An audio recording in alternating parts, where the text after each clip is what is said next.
Coming to you with a beautiful background and a beautiful woman that I am lucky enough to call my mother. It's One Mother's Workout Time! How you doing, folks? Me and my mom coming at you for some legs today, people, so get ready to go. Antonio on just like that. Thanks for hopping on. I hope you enjoy it. So today, we're doing a lot of lunge stuff, all right? So whatever you normally do with the backpack on lunge day, you could keep it there, even make it a little bit lighter because some of the moves are rather challenging per usual. So for me, it's about 20% of body weight. Let's get through them. We'll get kicking here. First up, you're doing a lunge knee. So you're going to have one leg here in the front and the other back in a lunge position. You're going to lunge. Other knee comes forward. Lunge. Knee, lunge, knee. Now when you're lunging, what you want to try to do is keep your chest up, keep your back up. Why? One, it's good posture, it's good on your back. Two, it's more effective on the glutes and the quads. Three, you're going to prevent that knee from coming forward over your toe because you want that knee to stay in line with your calcaneus, aka your heel, right? So please keep that in mind. We keep the form nice and tight here at Wend Wellness. Next up, you're in a lunge position. We'll be rocking that same leg for the 4 moves, by the way. You're going to pulse and then come down slow. 2, 3, up, pulse, and down slow. After that, we'll do a front lunge. So that leg that was just in the front goes to the front, right? Because we're working the same one. Come to the front, lunge, front, lunge. And last but not least, you're going to take that same leg that was just coming to the front, and it's going to move out to the side. I like the vines on that. That's nice. And it's going to come out like so for a side lunge, right? So that's all your moves, people. Get ready to rock and roll. What up, Jazzy? What up, Haley? You got 35 seconds, and we'll kick it off with Mama here. Put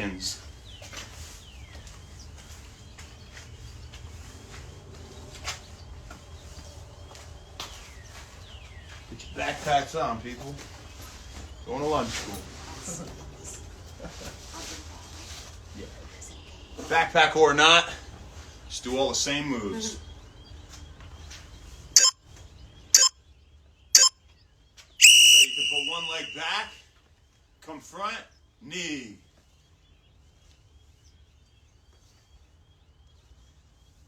Go nice and slow and keep that form strong.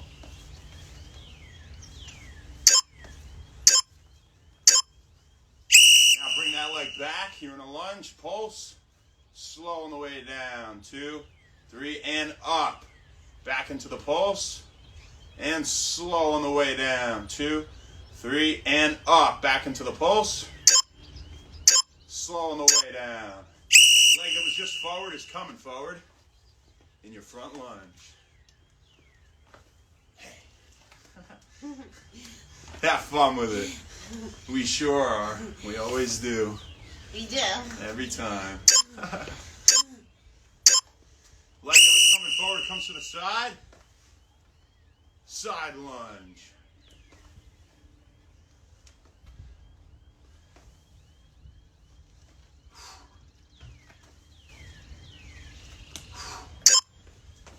You think we do the same leg again? Let's do it. Same leg. Come in front with the knee.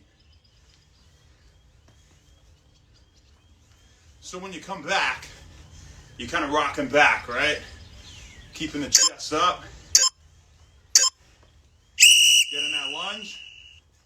Pulse. 2, 3. Slow on the way down. 2, 3. Up. Pulse.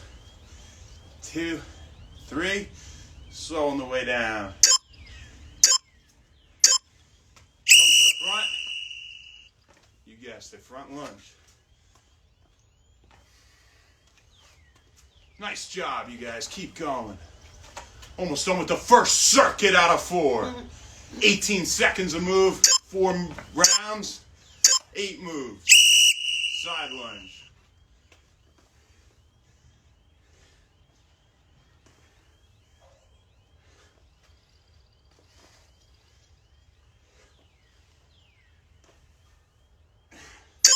One more. Nice job. Woo. One down. You're in that lunge position, other leg in front this round. Coming with the knee.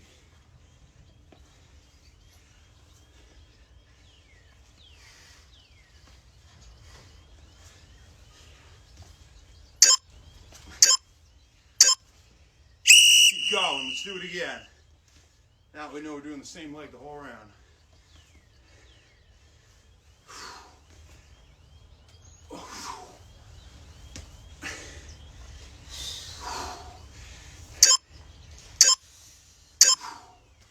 Keep that leg in front. Pulse. 1, 2, 3. Slow on the way down. 2, 3. Up. Down. Pulse. 1, 2, 3. Slow on the way down. 1, 2, and 3. Come up. We're doing it again. Pulse. And slow on the way down. 1, 2, 3. Up. And down. Pulse. Slow on the way down. Up. Front lunge. That leg's coming forward. You're front lunging. Almost done with the second circuit already.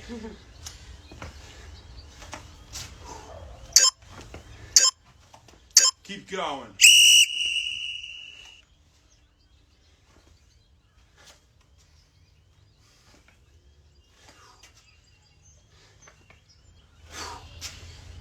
I am glad. Yeah. I remember. I know. You're going to step to the side. Lunge.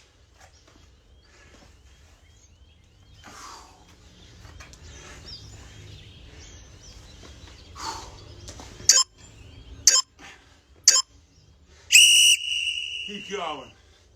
Last one of the circuit.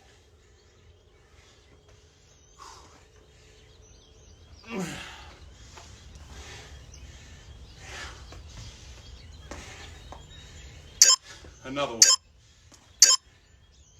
Nice job. 2 down. Halfway. Other leg in front. Come on back. Knee.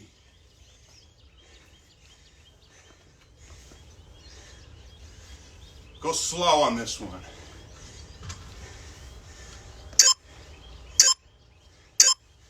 Keep going.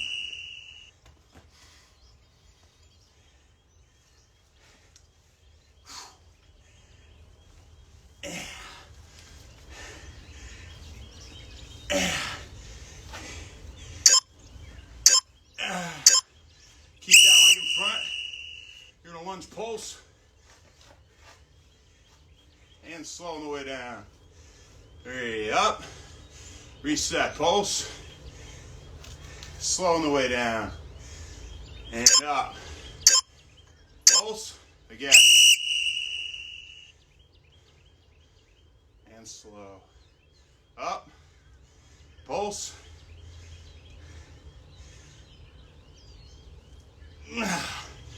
Back to 90.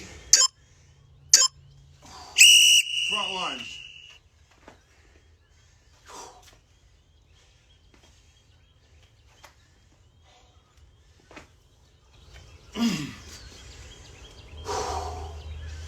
Nice work.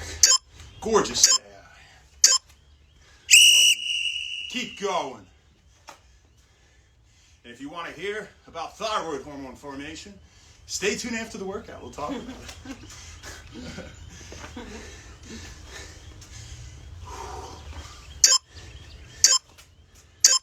Side lunge. Same leg that was just going forward. Step into the side.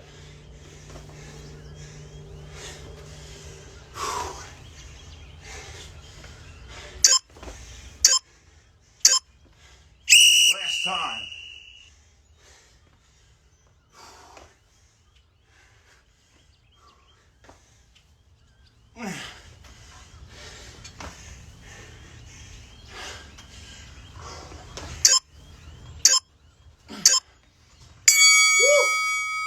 Last one, baby.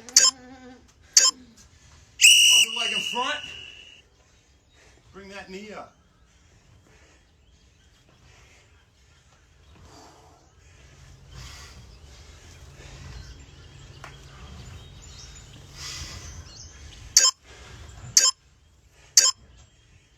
Again.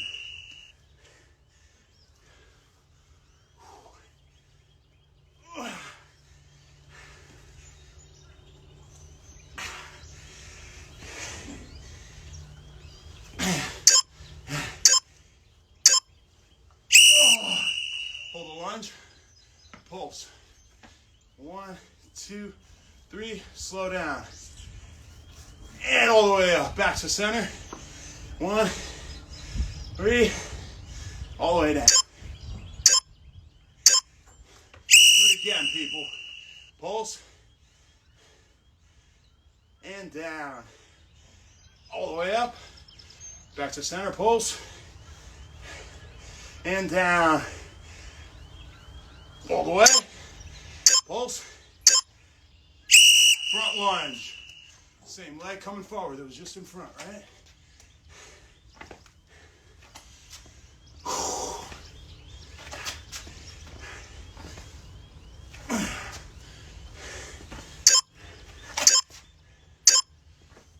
Continue.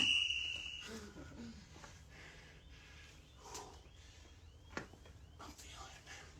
Oh, yeah.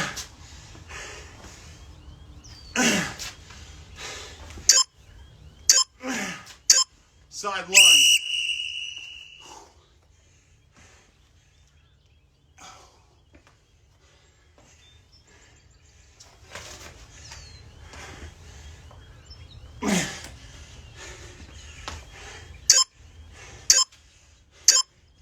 Keep going.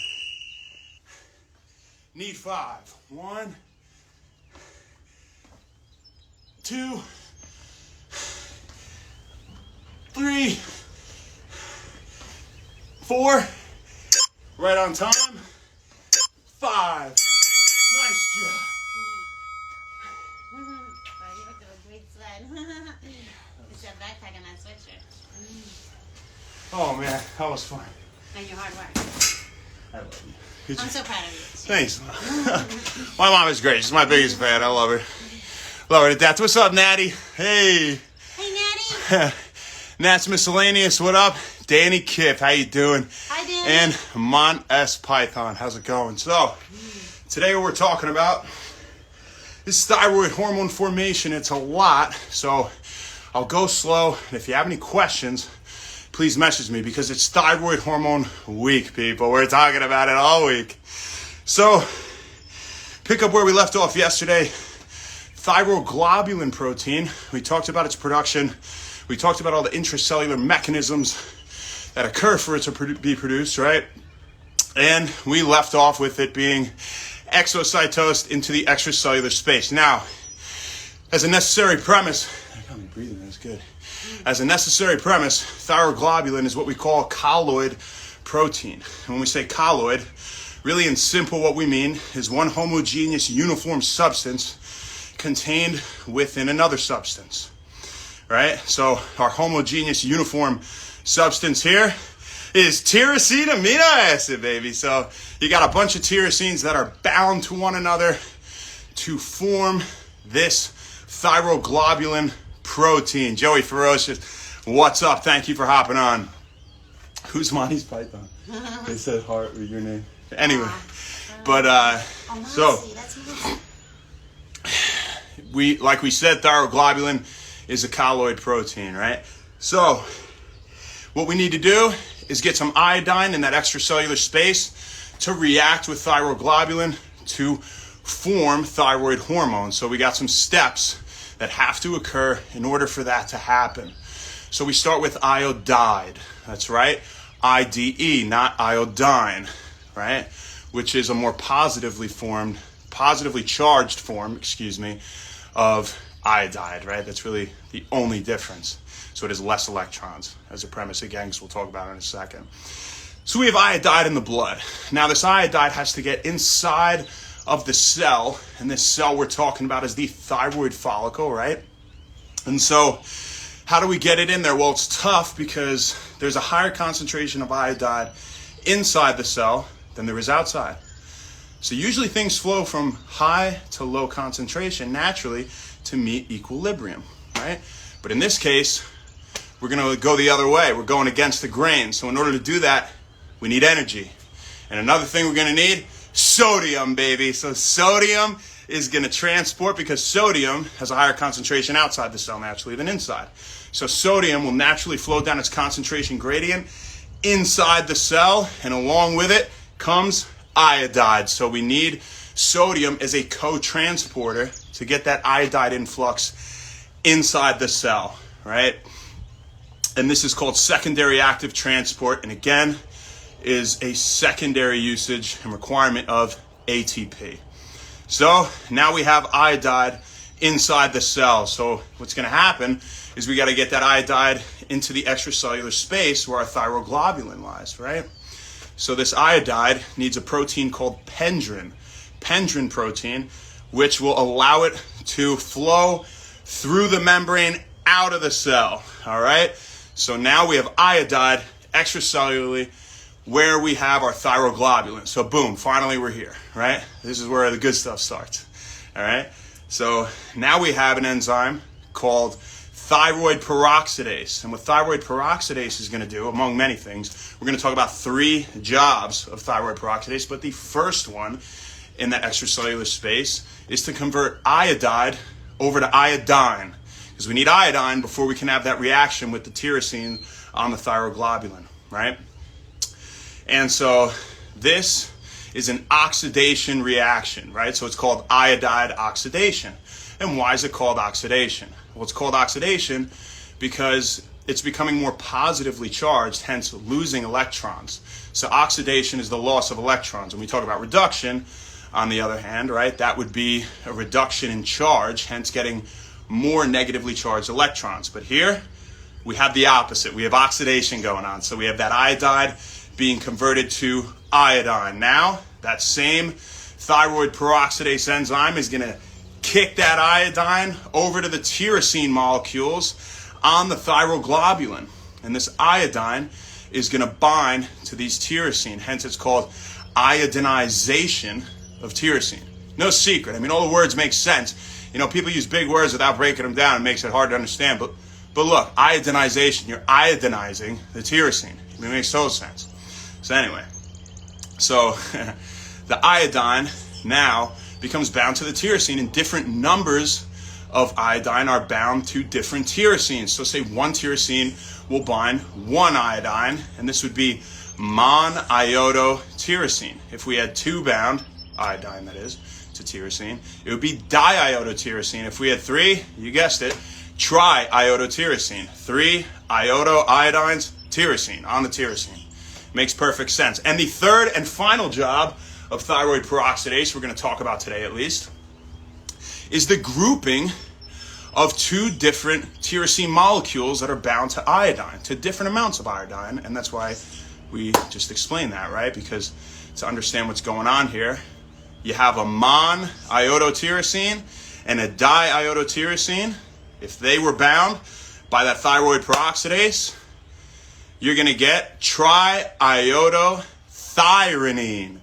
Triiodothyronine, and this is also called T3. So that is how T3 is formed. I'm sure you've heard of T3 before, but now you know how we get there, people. When we talk about T4, you have 2 diiodotyrosines that are bound. So 2 and 2, yup, we're getting 4. And we get thyroxine out of this. And thyroxine is T4. T3 and T4 collectively make up thyroid hormone. So that's how thyroid hormone is formed. If you have any questions about that, please message me. Really, the point is of explaining all this, you have to memorize all the steps. Well, no, but we're going to explain how functionally this relates to your thyroid hormone levels and clinical aspects that are relevant in your life in the coming days after we finish this whole discussion on how everything is formed and how it works. Thank you very much. That was a fantastic workout, a fantastic discussion. Another great one down with Mom. It was an absolute pleasure. We're going to go eat dinner. As for you, do what you want. But you're going to have to wait till tomorrow for another Wend Wellness workout. Have a great rest of your night, and we'll see you then.